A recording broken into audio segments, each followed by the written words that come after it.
ये आंदोलन आप लोग क्यों कर रहे हैं? राजनीति तो सोरेन परिवार ने लिया है, तो उन पे छोड़ दीजिए ना, विश्वास कीजिए ना उन पर। आप लोग क्यों धरना दे रहे हैं? आप लोग किसके घर पे दे रहे हैं? भाजपा तो दौड़ा दौड़ा के हम लोग यही काम करेंगे। वो भाजपा की मीडिया यहां आ रहा है, पूरे हिंदुस्तान में पेश किया जा रहा है, नैरेटिव सेट किया जा रहा है कि झारखंड में युवा धरना पर है। नीट का जो धरना है उससे झारखंड का धरना को कंपेयर किया जा रहा है। मतलब टोटली रविश।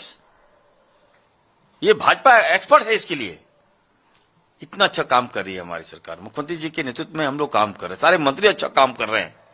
जो डिपार्टमेंट मिला है सब लोगों को कहा गया कि अच्छा एफर्ट दो, उसके बाद भी ठीक है। झारखंड में कोई पेपर लीक नहीं हुआ है, मैं भाजपा को बता दीजिएगा आप। त्रुटियां पाई गई है, कुछ खामियां पाई गई है, गड़बड़ियां पाई गई है, मुख्यमंत्री जी ने एक्शन लिया, आप बता दीजिए। मंगलवार को प्रदर्शनकारी छात्रों ने झारखंड के पूर्व सीएम और हेमंत सोरेन के पिता शिबू सोरेन की पुण्यतिथि के मौके पर श्रद्धांजलि मार्च निकाला। उनके हाथों में झारखंड में गुरुजी के नाम से जाने जाने वाले शिबू सोरेन की तस्वीरें थी। इसी मार्च के दौरान हेमंत सरकार के खिलाफ नारेबाजी हुई।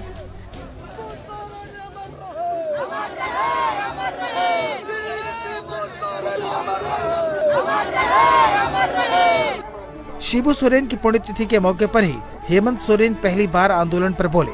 दावा किया कि छात्रों को इंसाफ मिलेगा। जांच रिपोर्ट आने तक धैर्य रखने की नसीहत दी। सरकार के आंख भी हैं, कान भी है, संवेदनशीलता भी है, और हम कितनी गंभीरता के साथ चीजों को देख रहे हैं ये तो मैं सीना चीर के तो नहीं दिखा सकता, लेकिन ये जरूर है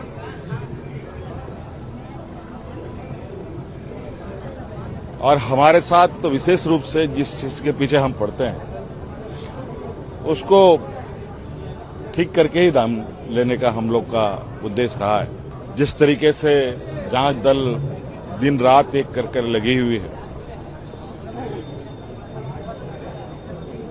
उसका उत्तर का हमें इंतजार है और बहुत जल्द छात्रों के बीच में और राज्य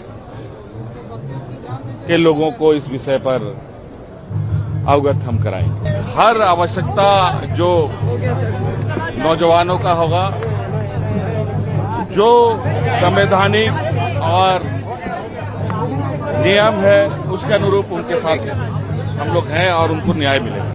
हेमंत सरकार की परेशानी ये है कि छात्रों का ये आंदोलन अब पूरे देश में चर्चा का विषय बन गया है। इस पर राजनीति भी शुरू हो गई है। बीजेपी ने सीधे सीधे झारखंड सरकार को घेरना शुरू कर दिया है। इसका असर दिल्ली तक पड़ रहा है।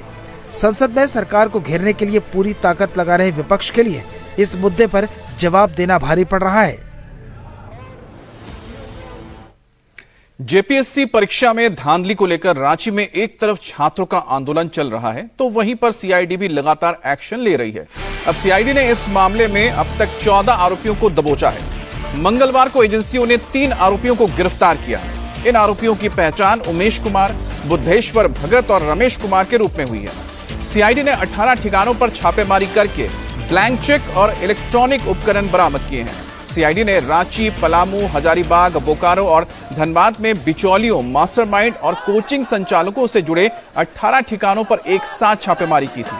इन सारी छापेमारी और जांच के दौरान पेपर लीक के मास्टरमाइंड अभय तिवारी को लेकर भी बड़ा खुलासा हुआ। पेपर लीक नहीं सहेंगे, नहीं सहेंगे, नहीं सहेंगे। झारखंडी छात्रों को ठगना बंद करो। इंकलाब जिंदाबाद। हेमंत सोरेन होश में आओ।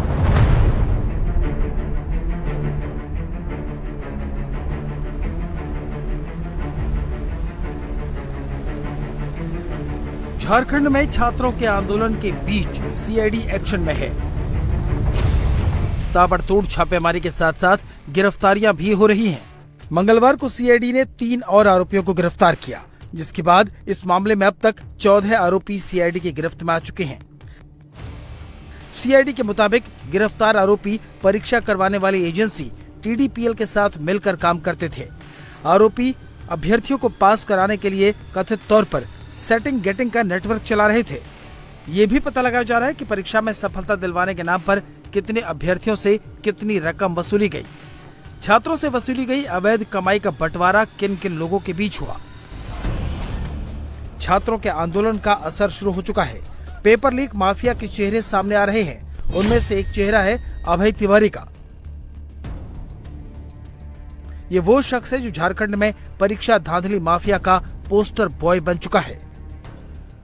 जो मैनेजिंग डायरेक्टर है टीडीपीएल का, वो खुद सरकारी नौकरी में है। अब 12 एग्जाम वो निकाल चुका है। यहाँ पे आपका अभी जेएसएससी सीजीएल में सेकंड टॉपर रहा है। वो अभय तिवारी उनका नाम है। तो वही इंसान इस सीजीएल में भी, इसमें भी आप पीटी पास हो जा रहा। सोचिए एक इंसान 12 एग्जाम कैसे पास कर सकता है। रांची में छात्र जिस परीक्षा को रद्द करवाने के लिए प्रोटेस्ट कर रहे हैं, उस परीक्षा को टीडीपीएल कंपनी ने कंडक्ट करवाया था और नतीजा आया तो सेकंड टॉपर अभय तिवारी निकला। हैरानी की बात है कि अभय तिवारी इसी टीडीपीएल कंपनी का मार्केटिंग मैनेजर भी है। जो कंपनी ब्लैक लिस्टेड है वो हमारे यहाँ का एग्जाम कैसे ले? सवाल तो बनता है। सीजीएल हो गया, उसको रद्द कर दिया जाए। जिस प्रकार का बना हुआ है, जैसे अभय तिवारी का नाम आ रहा है, हम लोग स्टूडेंट है, देख रहे हैं एक व्यक्ति के द्वारा 13 एग्जाम निकाला जा रहा है। उनका भैया का भी निकला है। पेपर लीक का मास्टरमाइंड अभय तिवारी अब सीआईडी के शिकंजे में है। लेकिन अभय कितनी चालाकी से झारखंड में पेपर में धांधली को अंजाम दे रहा था, वो समझिए। अभय तिवारी ये सारा खेल डबल रोल में कर रहा था। अभय तिवारी ने 2 नाम रखे थे। उसने अपना दूसरा नाम मनोज तिवारी रखा था। अभय तिवारी के नाम से गोड्डा ब्लॉक सप्लायर ऑफिसर की नौकरी कर रहा था और मनोज तिवारी के नाम से टीडीपीएल में मार्केटिंग मैनेजर बना हुआ था।